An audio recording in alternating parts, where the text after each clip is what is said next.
just to give you an idea, and there's payloads that are obviously way more powerful,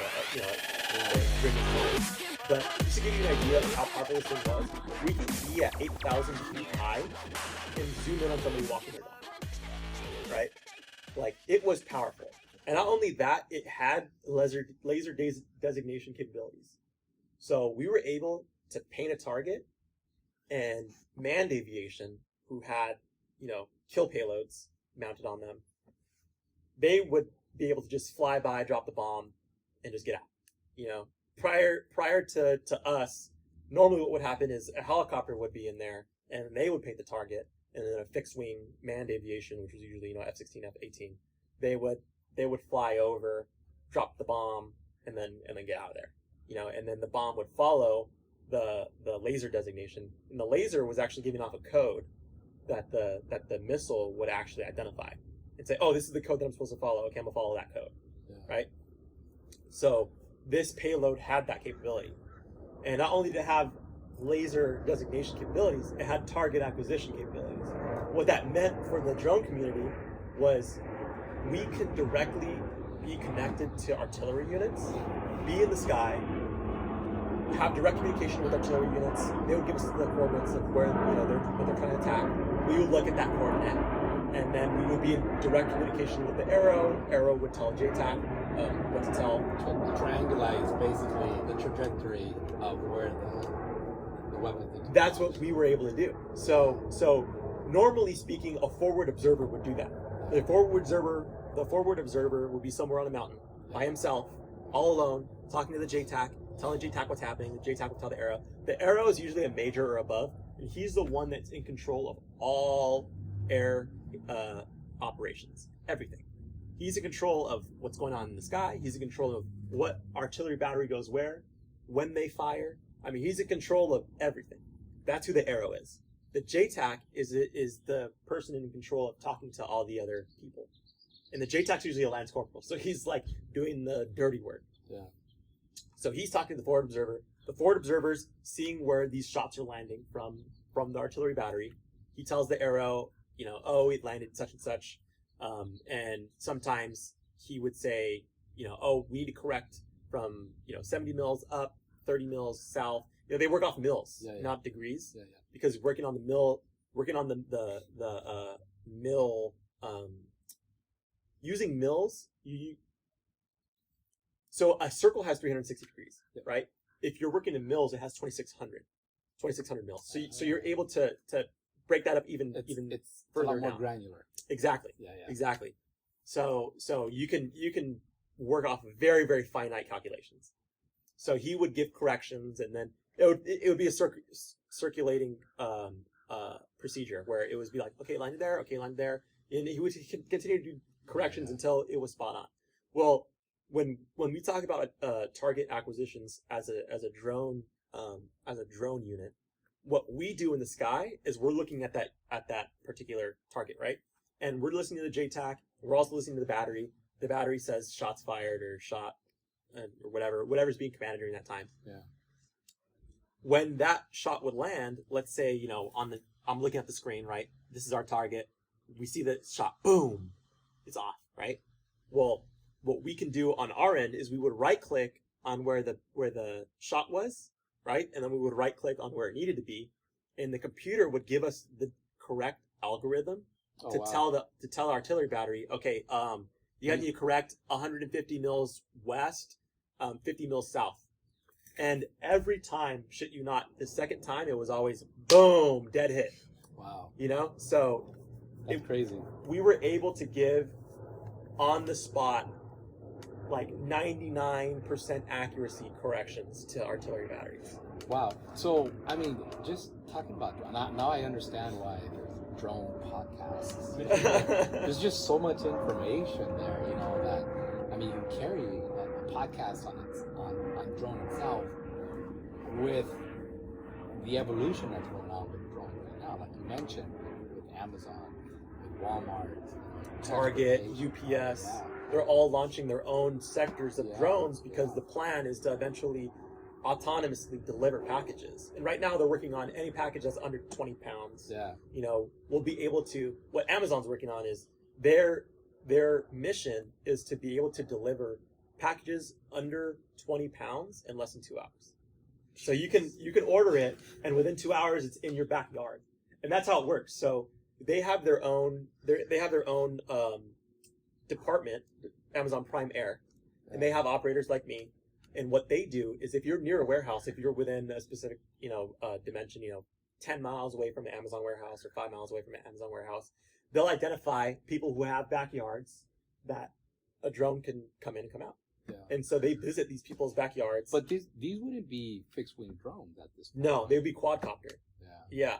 So now we're talking civilian sector enterprise drones, quadcopter drones, with specific payload attachments that can, you could attach boxes to and whatnot. Yeah. And so these drone pilots, they visit people's houses, let them know the program, and what they do is they set up the drone in the backyard, and then they launch the drone, drive it over to the Amazon warehouse, they land it, and they come back from the warehouse, come back, and they measure all that data. They measure the temperature, they measure the altitudes, they measure the speeds, they measure every single possible parameter that you can measure when flying a drone, and then they record that. And that goes into their system for life, right? So that way they know, address such and such and such works off of this algorithm.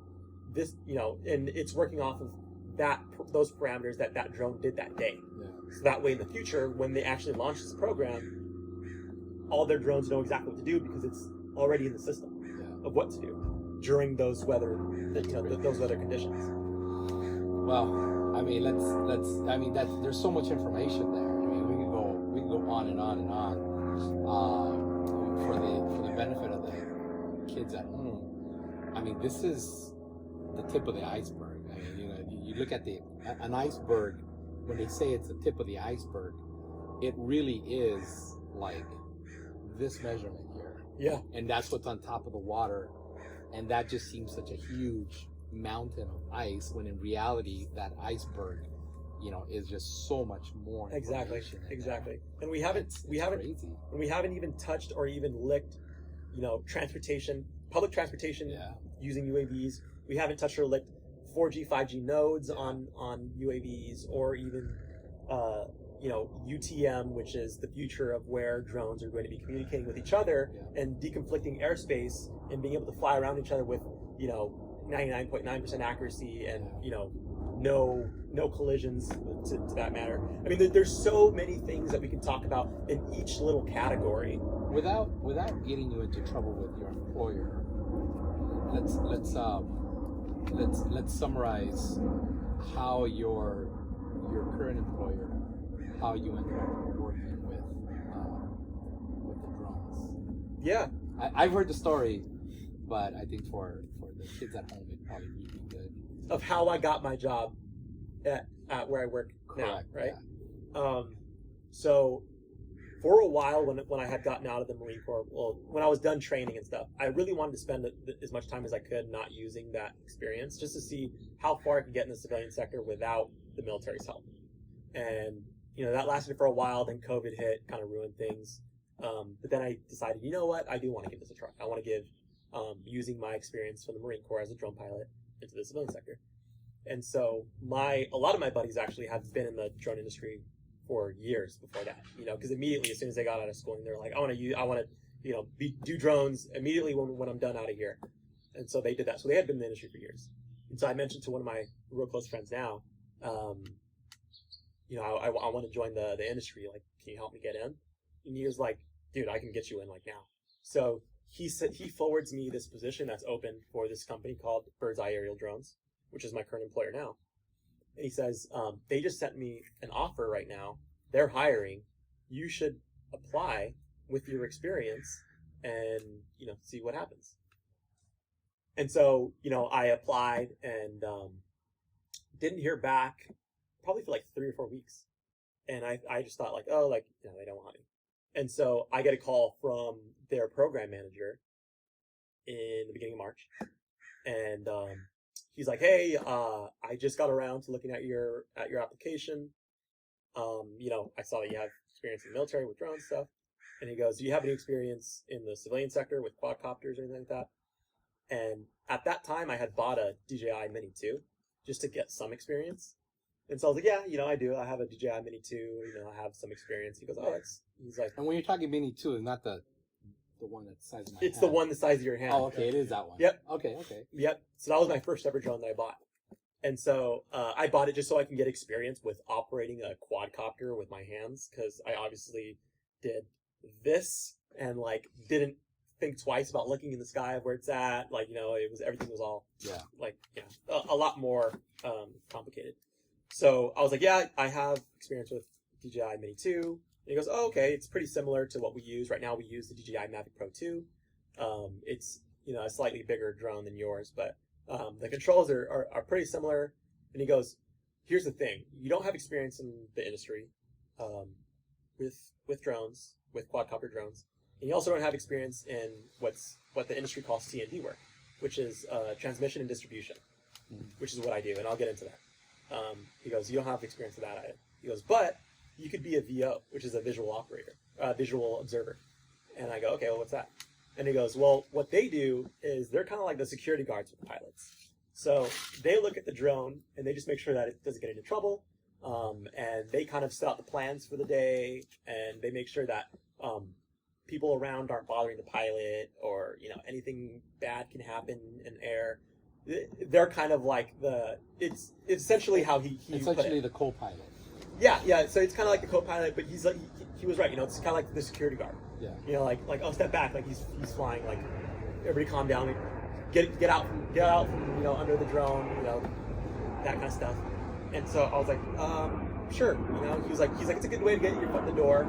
And he goes, do you have your Part 107, which is your license to operate drones in the commercial sector that you need to take and pass to get that license from the FAA? And so I was like, yeah, I have my Part 107. He's like, cool. He's like, this is a good way to get your foot into the door. As a VO, you don't need a Part 107, but the fact that you have a Part 107, and the fact that you have some experience with the DJI Mini 2, we will look at you next time we do need a pilot, because you'll at least know exactly how we do things, and so on and so forth. I'm like, cool, dude, I'll do it. And he goes, to be a VO is $30 an hour, but it's an entry level position, really. So $30 an hour doesn't seem too bad. And I'm like, dude, that's good enough for me. I didn't really have a lot of bills. Even to then, I don't have a lot of bills. So $30 an hour is good enough for me. But I wanted more, but I wasn't gonna be greedy. I was like, sure, dude, it sounds like easy work. There's probably a lot of people out there that are getting paid less that do way more than I do. So I was grateful getting this position. So day one of training comes, and I'm learning as a VO what I'm supposed to do and things like that. And every person that I meet at B, they're like, dude, you have military experience with drones? Like, why aren't you a pilot? And I was like, I don't know, dude. Like, the program manager didn't want to make me a pilot. And they're like, dude, we're going to make you a pilot as fast as we can. Trust me. I was like, cool. So anyway, I get paired up with this pilot, right? I'm supposed to be VOing for him. And I got my assignment the second day I was there doing training. And I meet him. And I'm like, yeah, you're supposed to be my pilot. And he's like, well, we'll see. Right? And I was like, we'll see. What the hell does that mean? And so I pried. I was like, what do you mean? And he was like, well, my Part 107 right now is expired. And I was like, okay. And so he was like, so I don't know what they're going to do with me. And so I was like, what the hell does that so then what happens to me? So then that day, the assignments get refreshed, I guess. And now me and my supposed to be pilot is now a VO too. So now we're both VOs, but we don't have assigned pilots.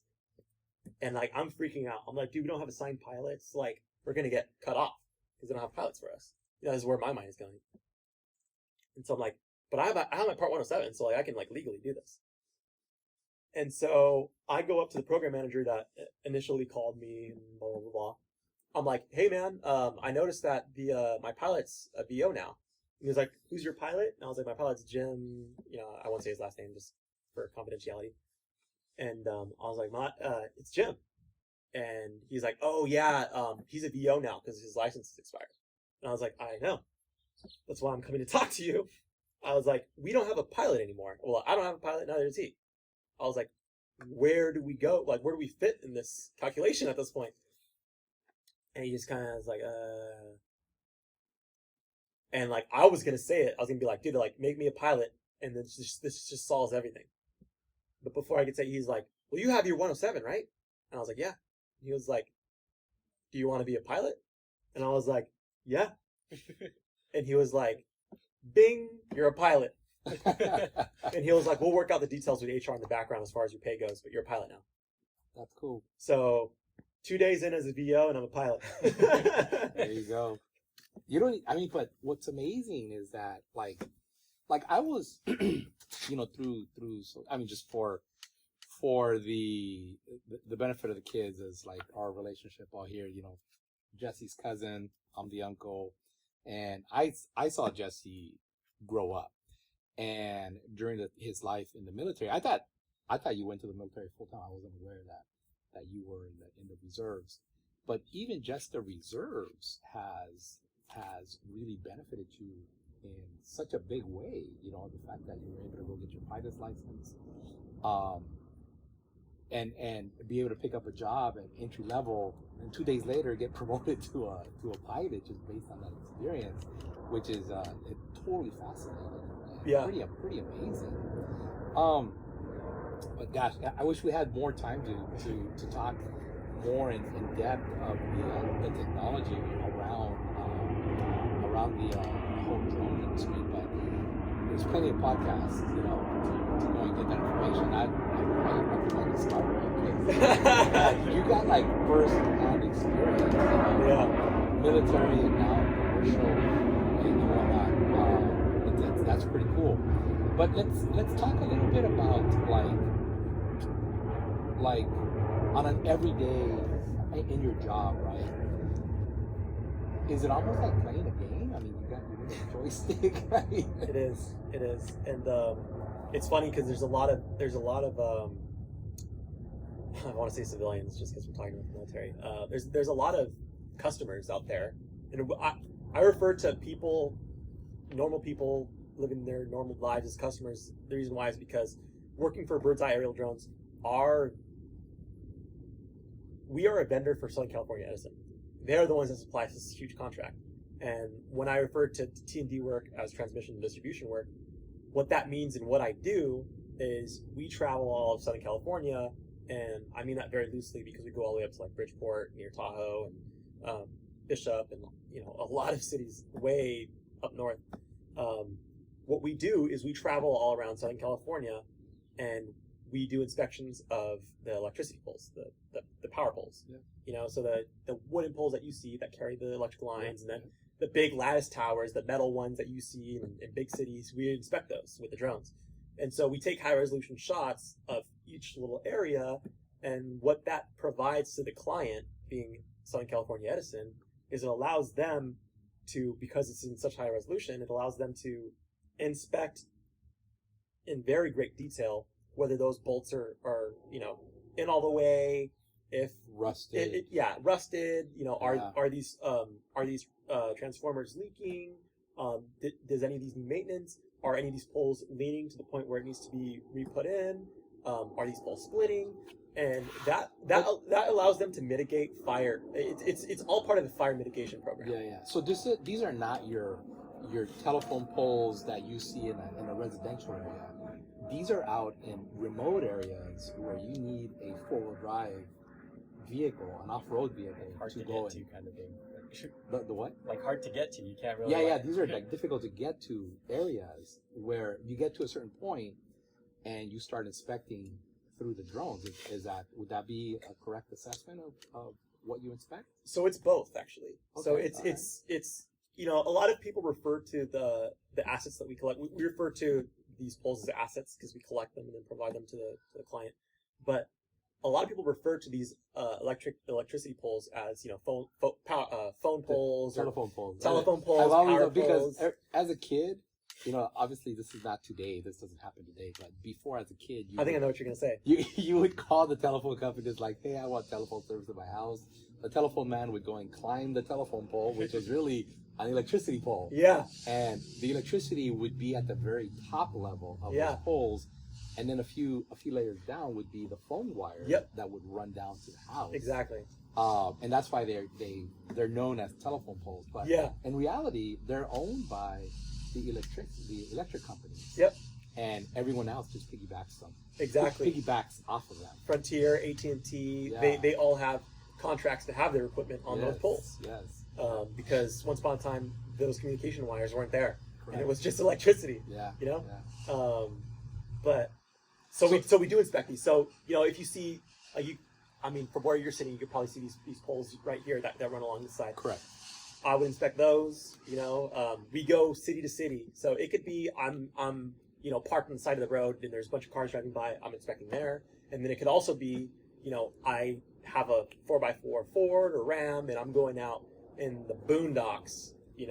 At one point there was this one job that I did one day where I was actually staying in Palm Springs, and I had to drive all the way to Blythe to get one pole, and then from Blythe drive to 29 Palms and get one pole, and then from 29 Palms drive back to Palm Springs. So from Palm Springs to Blythe was like a 3.5 hour drive. Yeah. From Blythe to 29 Palms was a 2 hour drive, and then from 29 Palms to Palm Springs another 2 hour drive. So it was like 7.5 hours driving and like 20 minutes of inspecting. Wow. And so we really do go out in the middle of nowhere to collect these assets for our client, and it is all part of the whole fire mitigation program, because there has been in the past power companies, PG&E, SDG&E, some of them have been involved in lawsuits, multi-billion-dollar lawsuits, because something was not within regulation and caused a fire and caused mass destruction across either lands or private property, and so instead of potentially dealing with a multi-billion-dollar case, people like Southern California and companies they pick up a contract with a vendor like the one you work for. Exactly, for a few million. Yeah. Because it's worth that versus Absolutely. Down the line spending potentially multiple billions of dollars. So Yeah. we do that, and I do that very quickly. Each pole that I inspect maybe takes 3-4 minutes to do, and that's just because of the experience that I've done. When I first did it, it was taking me like 20 minutes to inspect one. What's the difference in size between your consumer version quadcopter that you purchased to the one that you use for work? Not too crazy, but if you look at them, you can tell that the DJI Mini 2 is much smaller. So just to give you like a physical comparison, Is it like when my Pro 2s opened up, it's probably about the size of your laptop, Okay. the surface area. okay, all right, And my Mini 2 is maybe about the size of like your pad. the pad itself? Yeah. Okay. Of the MacBook Pro 16-inch edition. Yeah. For those at home that are trying to figure out the dimensions. Yeah, we have the laptop here just to look at our notes, but yeah, he's talking about the whole surface versus the pad itself, and I got a pretty big pad on this one. Let's talk about like what is it that you like? Obviously the pay is pretty handsome, and who doesn't want to get a handsome pay, right? Because we all have bills, we all got responsibilities. Mhm. But pay aside, because even in my industry, pay is not my number one thing that I like about my industry. Let's talk about what it is that you like about the technology that you use. What is it that you like? What is it that you like the most? I mean, the fact that I could just go from area to area flying drones is just so fun to me. And I'm a very social person, so sometimes this job does require a lot of social skills, talking to people, and sometimes they have a story to tell, and that's what I love. I love saying my story. I love hearing stories, and so not only do I love flying these drones, I love being able to talk to these people, but what I use specifically when we're doing these jobs is DJI has what's called a smart controller, and I absolutely hate this thing, but it is somewhat a very smart idea, just not played out very well. And I won't go into the details of that because I could just go on about why this thing is ridiculous. And they're coming out with a new one, and I think it's for all the right reasons. But it's the smart controller. It has its own little screen on it, and it's a touch screen, and it has its own little joysticks that you control, and it has smart buttons in the back that you can program to make the drone do specific things. Like I have the smart buttons in the back. If I touch it, it makes the camera look straight down, instead of having to like, tilt the gimbal and then you just like go, I hit that thing and it just goes bam. So that gives you an idea of like being able to program the smart buttons. And it's very similar to like if you program the smart button like on a gaming mouse. You can make the button do anything really within the menus. But this smart controller, it has everything, and it has the antennas that communicate to the drone. And then the drone itself, is 4K, 20 megapixel, and it has, I think, 16 times digital zoom. Doesn't have thermal, which is something that's really cool in the industry that's going around right now, is thermal imaging. Optical zoom is something that's also being introduced within the consumer/smaller enterprise drones. The Mavic Pro 3 just came out. We're using the Pro 2. That one has like 6 times telescopic optical zoom, which is super cool to have, just on a $3,000 drone. That's out of my budget. I would go spend $3,000. I mean, I think I spent. Don't you have a little motorized remote control car still? Yeah, I do. Yeah, you guys were like 6, 7 years old, and I was like, yeah, I'm gonna buy you guys a remote control car that's like $400, and I think we wrecked it in like 30 minutes. We had to go buy a second one. It was ridiculous. Yeah. But I couldn't imagine spending $3,000, and it's like, oh, where'd it go? I'm gonna really blow your mind about the cost of this stuff. So, DJI has, we talked about enterprise drones. They have their biggest enterprise drone right now is the M300, is what it's called, the Matrice 300, and this thing can do everything. And you can connect all kinds of different payloads on this thing. You can even connect 2 payloads at the same time and have 2 cameras operating 2 different things. You could have 2 smart controllers connected to this thing to where one is just operating the payload and one's flying, almost kind of like what I did in the military. But one of the payloads that they have is a methane detector, and these methane detectors, it's one of the newest big things on the market right now, because methane has been a problem for the globe for a very long time. And there are agencies that are cracking down on methane very, very hard right now, especially in Texas. Agencies are very, very strict on the amount of methane that is being released into the atmosphere right now, for obvious reasons, climate change and stuff like that. So DJI manufactured this methane detector that you can buy for the Matrice 300. It's about this big. It looks like just this black dome, and you essentially fly the drone up, and it'll detect how much methane is being released in a specific area, right? This little small payload thing, methane detector, I'll let all 3 of you guys take a guess on how much it costs. 50,000. Say it? 50,000. I would say 80,000. 10,000. You were close, but only by like 2,000. It's actually 69,000. Wow. So he was away by 20,000. You were away by like 19,000. Yeah. So it's 69,000 you should purchase that thing. Wow. But it retails to companies that if these agencies detect that their methane production is beyond its limitations, they will shut these companies down. And these companies are going to lose thousands, if not millions of dollars. So, spending $69,000 on a methane detector to do it yourself and be able to make sure that you're within the threshold is sometimes worth it to the company. But, if you were to tell me, would you spend $1,000 on a drone right now before the industry? I'd be like, no. But now I look at these drones and I'm like, oh, dude, it's only like $3,000. Like, only. I'm like, dude, I'll totally buy that thing. My next big buy is a FPV drone, which is a first-person view drone. Yeah. It has goggles, and you can fly it, while looking in these goggles, and there's a screen inside and stuff. And you fly that without GPS positioning, so it can angle this way, do backflips, all kinds of crazy stuff. And that ranges anywhere, depending on what market you look at, between $1,000 to $3,000. That's my next big buy. That's what I want to do. And those are quad. Those are quadcopters as well. But DJI released that FPV last year, and at that point in time, I don't know if it is anymore, but at that point in time, it was the fastest commercial drone on the market because they clocked it, I want to say, at 89 miles per hour. Wow. So it was able to go 89 miles per hour. But so absolutely nuts. I mean, it's fascinating. I mean, it's clear that you're fascinated by the industry. Clearly, the Marines put you in the right path. You avoided it for as long as you could, because we wanted to see how far you can get in life without the Marine experience. Yeah. But I mean, I seen you grow. I mean, it's crazy. You know, it's like it's everything that you've learned there, and you're getting to use it.